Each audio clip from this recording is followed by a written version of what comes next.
Hi, I'm Devin, a freelance graphic designer and marketing consultant. Welcome to Lessons from Lean. Today we'll be looking at engines of growth and how we can apply these to startup businesses and SMEs. So why should you care about engines of growth? Understanding what engine of growth they're using helps us really focus on what's actually driving the business forward, not get hung up on looking at metrics that aren't actually helping us grow. So there are three main engines of growth. The first being the sticky engine of growth, which we'll focus on today, the key metric being the customer churn rate. The second engine of growth, which is the viral engine of growth. Key metric here is the viral coefficient of the company.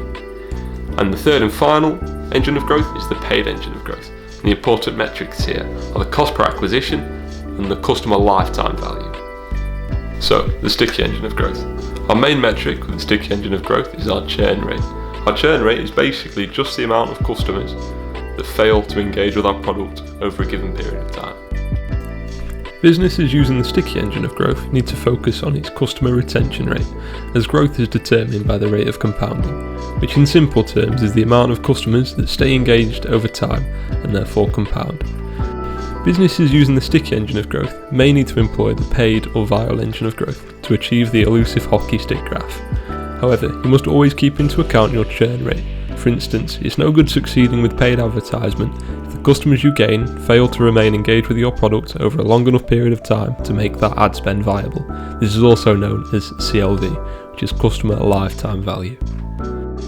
For real-world examples of businesses using the sticky engine of growth, we can look at companies like Netflix or Uber that both spend a lot of time and money ensuring that their platforms are consistently engaging and will monitor their churn rate very closely. So, what does this mean for my startup or SME? So for startups and SMEs, it's very common to see limited resources, and the allocation of those resources can be a major player in the company's success. So for new businesses using the sticky engine of growth, it's important to allocate these resources into improving the customer experience, using the build, measure, learn feedback cycle to optimize the product and achieve a better retention rate.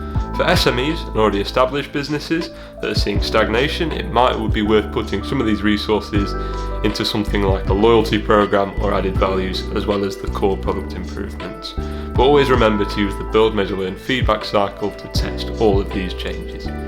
That concludes our lesson on the sticky engine of growth. Please make sure to follow me, as my next session will be on the viral engine of growth.